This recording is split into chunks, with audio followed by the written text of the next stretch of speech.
Halloween, the one night of the year when the dead can really let their hair down, assuming they still have any. The air's crisp, the pumpkins are lit, and the kiddies are out collecting their sugary sacrifices from door to door. Such sweet little monsters, don't you think? But beware, fiends. Not every knock at your door is looking for chocolate. Some visitors have hungrier appetites. So grab your candy bowl if you dare for tonight's tale of mischief and mayhem, where one babysitter learns the hard way that you should never shortchange a trickster. I call this sticky little story Tricks and Treats.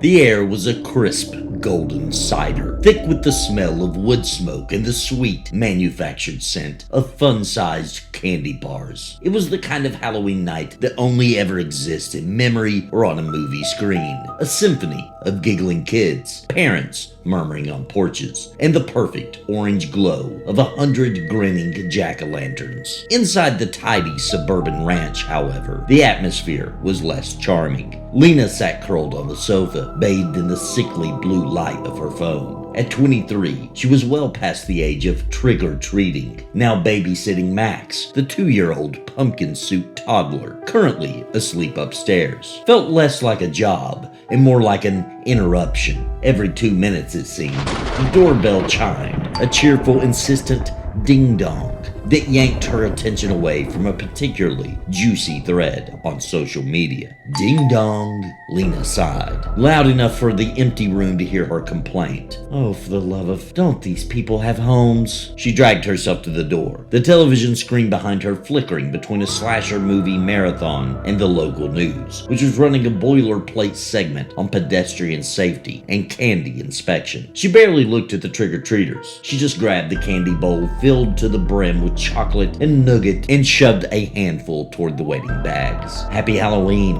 Now move it, she'd drone, her eyes already halfway back to her phone. She wasn't trying to be mean. She was just busy ignoring the incessant knocks, busy being anywhere else. The porch light blazed, illuminating a constant parade of superheroes, princesses, and tiny, adorable ghouls. Then the normal flow stopped, replaced by a sight that didn't quite fit the picture. A group of 4 stood silently on a mat. They were small, maybe 7 or 8 years old, but something about them was off. They wore what looked like cheap store-bought masks, a rubber devil, a white-faced clown, a robot mask, and the last one wore a witch mask. The masks seemed strange, though. They were worn too loosely, or perhaps the faces underneath were the wrong shape. The cloth and rubber didn't quite settle right. Their movements were jerky, a little too precise, less than the impatient hop of a child, and more of a stiff, mechanical pivot. Lena held out the bowl. Go ahead. They didn't shove or reach. They simply stood. Finally, the one in the devil mask extended a hand. The voice that came out was a chilling, squeaky echo, like an old, cheap toy being wound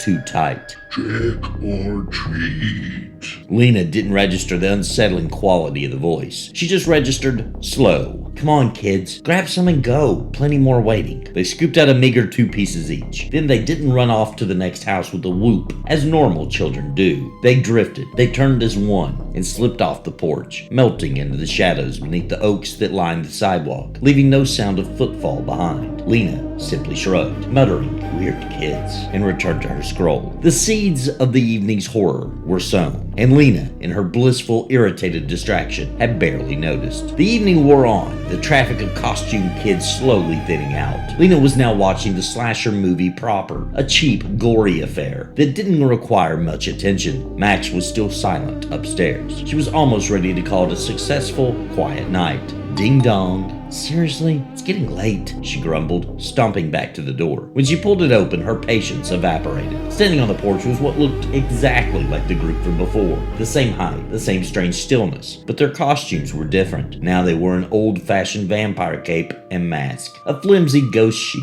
a werewolf mask with an oversized flannel, and a hooded black cloak with the vintage princess mask. They were trying to be subtle, but to Lena, it was the blatant greed of a few neighborhood kids attempting to double dip. Oh, come on, Lena snapped, her voice sharp. Don't you know when to quit? I just gave you candy a half hour ago. Put that werewolf mask on straight. I know it's you under there, Tommy. The masks remained still, utterly silent. In the flash of the porch light, as the werewolf's head tilted, Lena noticed something glinting within the eye holes. Not the reflection of plastic, but a quick, deep gleam of yellow, like old, tarnished brass. She sighed, and with an air of theatrical martyrdom, thrust the bowl out again. Fine, one piece, that's it. Now go home before I call your parents. As the one in the black cloak reached out, the light caught their hand. It was pale, too long, and disturbingly knobby. Not quite the small, pudgy hand of a child. It was the briefest flicker, a trick of the shadow, a smudge of dirt or makeup, she immediately decided. Anything but what her eyes had just screamed at her. Move it, the trick is over, Lena warned, trying to sound authoritative. She slammed the door shut with a heavy thud that rattled the decorative ceramic pumpkins on the wall table. She leaned against the wood, muttering about entitled little brats and the nerve of some parents. She felt a wave of righteous victory mixed with lingering annoyance.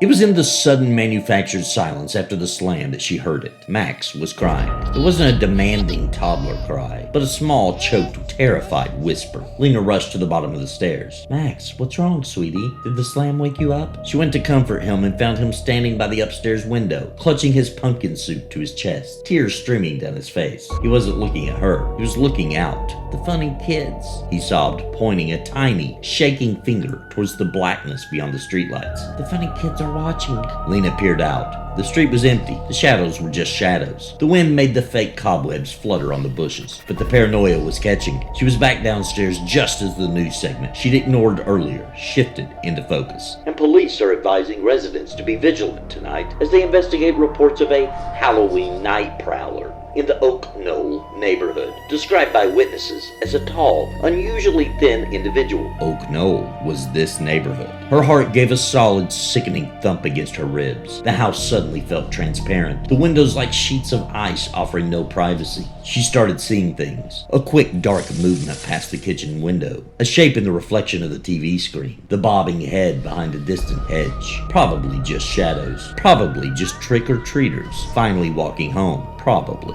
She scrambled to the front entrance, flipping off the porch light, and then moving through the house, systematically turning off every lamp and light switch. The house plunged into an uneasy, nearly suffocating darkness. That's it, she whispered to the shadows clinging to the walls. We're done for the night. The minutes that followed seemed endless. The only light came from the TV, which she had muted, and the distant, mocking flicker of the jack-o'-lantern across the street. The house was silent, except for the frantic beat of her own pulse. She managed to soothe Max back to sleep, but her nerves were shot. She sat rigid on the sofa, clutching her phone, afraid to scroll, afraid to move. Knock, knock, knock. It wasn't the gentle ding-dong of the doorbell. This was a solid, insistent series of raps on the wooden door. Loud enough to cut through the stillness, loud enough to feel like an accusation. Lena's patience, already razor-thin, snapped. This wasn't fear talking anymore. This was sheer exhausted fury at being disturbed one more time. They were defying her. They were mocking her. She flew off the sofa and marched to the door. She didn't look through the peephole. She didn't pause for a breath. She wrenched the door open, a volcano of irritation erupting from her mouth. Didn't I tell you? She shrieked, barely looking at the small figure standing on the porch. No more candy. It's over.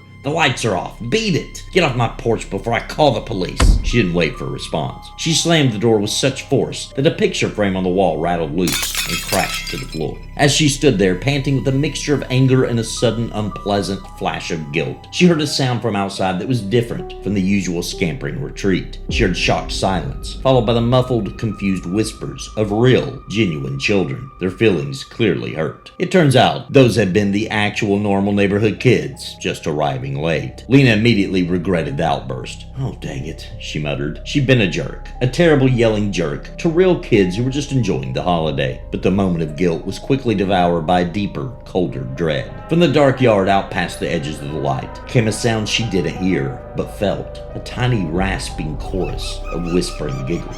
Unseen in the pitch black, they were watching her, delighted by her mistake. The house began to react to her presence. The lamp she had turned off earlier began to flicker, its bulb pulsing weakly. The muted TV screen distorted, the image warping and stretching like melted plastic. She went to the kitchen and got a drink of water, but the candy bar she had sitting out on the counter was slick and wet, the chocolate liquefying into a sickening brown puddle. Then, from the darkness of the hallway, a small voice echoed, "Lena?" She turned. Max was standing at the foot of the stairs again, his face pale in the faint light, his small pumpkin costume looking grotesque and unsettling. He pointed a finger at the front door. "They said they're hungry." A fresh wave of terror washed over her. She knew she had locked the door, but how could he know that? She looked down, drawn by a cold, wet feeling beneath her feet. She looked at the bowl by the door. It was empty, not just out of candy, but licked clean. The inside was smooth, polished, and sticky with the thick, sugary saliva that smelled like cotton candy and rot. The clock ticked past midnight. Halloween was officially over. A loud thunk on the window startles her.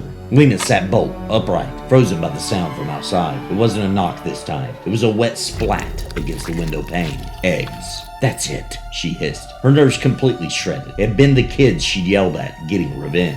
They had pushed her too far. This wasn't fear anymore. This was the last desperate surge of self-preservation masking itself as rage. She was going to give them a talking to that would make them afraid of Halloween for the next 10 years. Lena threw on the main light switch, flooding the hall with a blinding, accusing light, and ripped open the front door. "Call the freaking cops!" The words died in her throat. It wasn't the shocked faces of the neighborhood kids. It was them, all four of them, but no longer in cheap masks. The masks were gone, and the faces beneath were a vision of pure, sugary nightmare. Their skin was a sickly, patchy green-gray, pulled tight over sharp cheekbones. Their eyes were still that disturbing yellow, but now they glowed like dying embers. Their hands were the things of true horror, long skeletal fingers ending in blunt yellow nails. And their mouths were wide and split into grotesque hungry grins, revealing rows of sharp, tiny teeth, stained with the sickening, candy-colored residue of her stolen treats. They were not children, they were goblins. They lurched forward, their voices combining into a high, wheezing chant that scraped against her eardrums. "Trick or treat! Trick or treat!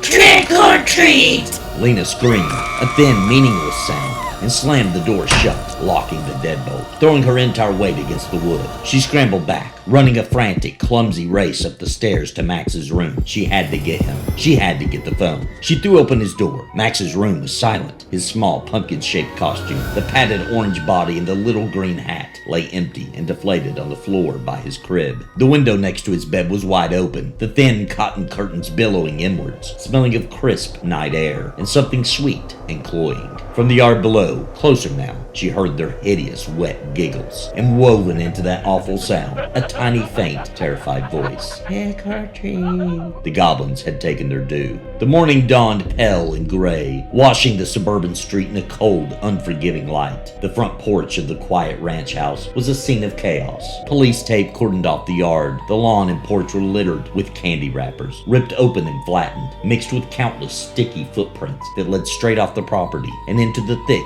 dark woods beyond the backyard fence. Inside, the television played the 8 a.m. local news. Authorities are investigating a strange case of disappearance in the Oak Knoll neighborhood. Missing are Lena Ramirez, 23, and toddler Max Thompson, 2. After a frantic 911 call that was received early this morning before cutting out. Here are their photos. The screen showed a picture of Lena, followed by a bright, adorable photo of Max. The news anchor's voice faded. The screen suddenly went black as the television clicked off on its own. For a sickening moment, the pitch-black reflection of the dead screen showed a dark, empty room. Then slowly, the reflection changed. A chorus of giggling faces appeared in the smooth, dark glass, gleaming yellow eyes and jagged, candy-stained teeth. They were gathered around a large candy bowl, now filled not with treats, but with something red and dripping.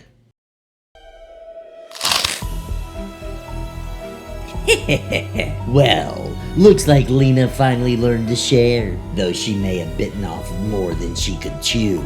Guess that's what happens when you run out of treats. The tricks come calling. They say Halloween is for children, but sometimes the children aren't quite what they seem. Still, our ghoulish guests got their fill. Candy, company, and a new little playmate to boot. So keep those porch lights burning, kiddies. And when someone knocks after dark, don't be too quick to turn them away. You never know who's under that mask or what trick they might have in store. Nighty night.